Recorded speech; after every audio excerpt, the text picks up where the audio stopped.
Let me try my best and keep this video short. In this video, we are looking into the Kiwi Ears KE4, their latest hybrid IM. This does not replace anything, if I'm not wrong. Quartet is there, and this one is an, I'll say, pro version of the Quartet, housing the same set of drivers, but this one is using better drivers. It seems same set, same kind or same setup of drivers, but this one is using better tuning and better drivers, if I'm not wrong. This one is housing two dynamic drivers and two BA drivers, isobaric dynamic drivers, and two BA drivers in a three-way crossover.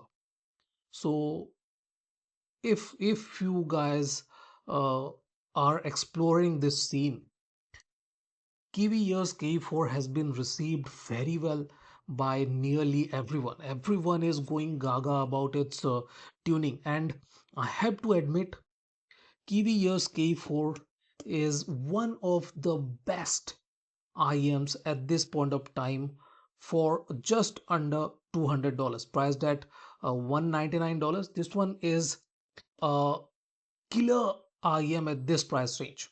I will even go on to say that one of the most consistent IM under $300, 350 even. There are IMs that can offer you more details, more base, but the consistency and the reliability of K4 is on a different level. It has that that extra bit of, I will say, balance. Okay, even though it is not a very balanced or flat sounding IM, it has the right amount of balance of everything. Now, let me tell you one thing clearly. If you are looking for a sparkly triple forward or very agile, very extended and very clean, clear sounding, crisp upper triple region, you are looking at the wrong IM. You should go for the Kiwi Ears Quintet. Okay, Quintet is the sparkly, more triple friendly IM.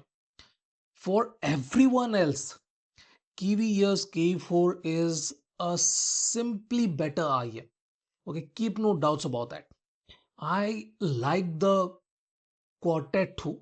It was a very good IM for just $110, and it kind of beats me how it didn't got enough recognition.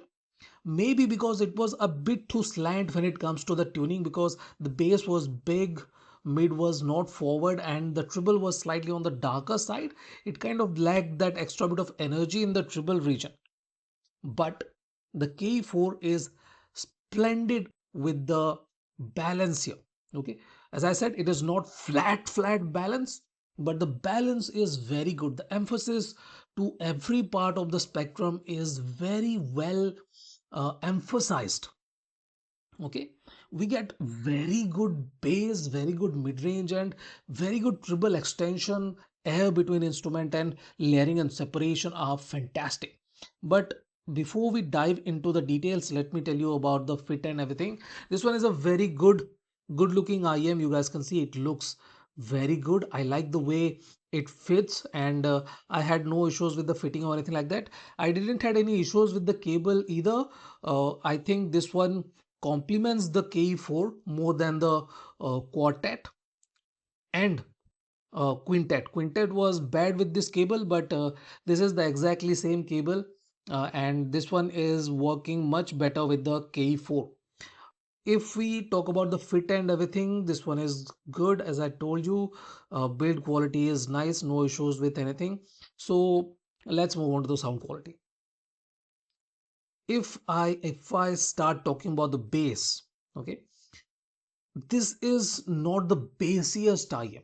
Okay, this does not have that woolly, slow or very rumbly kind of bass presentation. What it has is the right amount of poise, which is necessary to have very good control and technical abilities. It shows the dynamic abilities of this isobaric setup. And what I really like about this setup is that it has fantastic sub bass extension.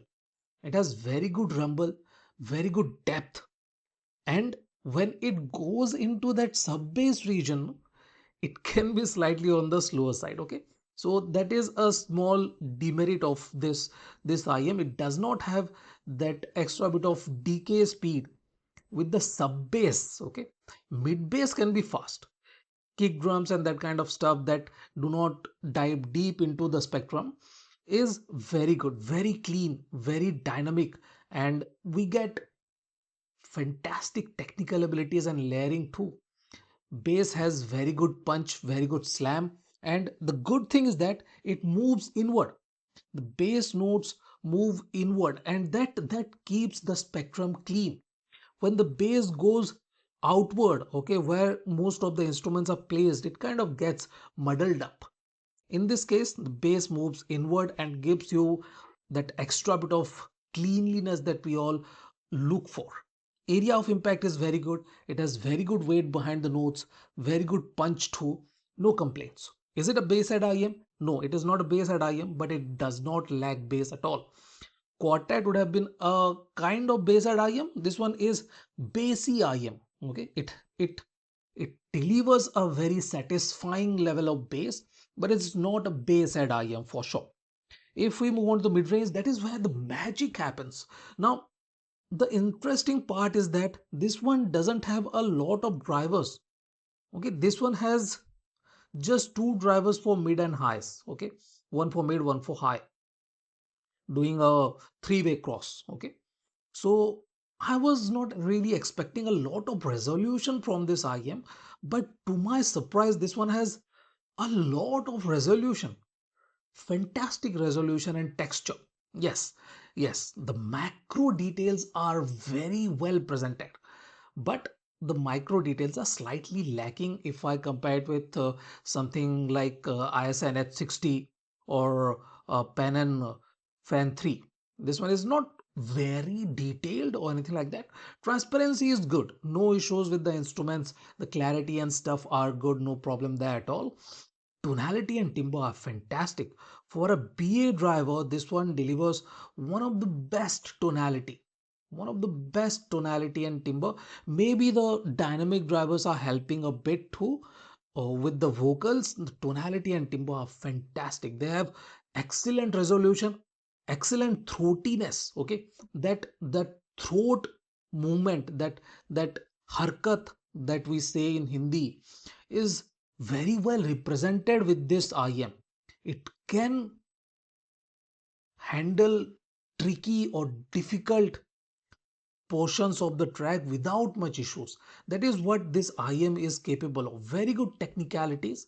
Yes, it is not very defined. Okay, the definition is not very sharp at the finishing regions, which is acceptable because this one is not trying to be a very detailed or very transparent or studio grade kind of IM, so that is acceptable, no issues at all. If we move on to the treble, that is where things get interesting. This one does not have a forward treble. Okay, it is fairly linear and is on the slightly smoother side. It has very good agility, very good clarity, and very good definition too. But do not have that extra bit of energy if you are looking for that. This one is a calm, musical, and fun sounding IM. It does not want to be very sparkly or very transparent in this region. If you are not looking for that, it's a very pleasing IM. Just lay back, enjoy the slams, enjoy the vocals. Vocal clarity is fantastic, and the treble is just complementing the rest of the spectrum. It is very well tuned. If you are looking for an all-round kind of IM, you can tune the treble a bit to your preference. If you want a bit more sparkle, you can obviously try some EQ. But at this point of time, this is a very well tuned IM for everyday use. Fatigue free, no issues with that at all, and very comfortable inside the ear too. If we talk about the stage and Sonics especially is very good. I was not expecting the Sonics are superb, very well defined, and those transient effects, that movement inside the head is very clean. Cue placements are very good, and it layers those things beautifully. It layers the instruments beautifully. Layering and separation is just simply outstanding. It can stack the notes, it can place them with Z axis, and this kind of shows the expansion and technical abilities of this IM. It's a very well tuned IM, one of the best, as I said, under 300, even $350. If you are looking for an all-round performing IM, this is the IM to consider. If you have a kind of tightish budget and you want a high performing IM. So yes, this one gets my top recommendation for just $200. This is just outstanding. If you have any doubts, feel free to ask. And this is my standalone review of Kiwi Ears KE4. I will compare it with a couple of other IEMs, slightly more expensive, slightly cheaper IEMs. I'm thinking of comparing it with 7 Hours 5 and Low Master. Even we will see how that goes, because Low Master is turning out to be a very well tuned IEM, very well tuned bassy IEM. So this is the standalone review of Kiwi Ears KE4. Thank you for watching, guys. Have a nice day. Enjoy.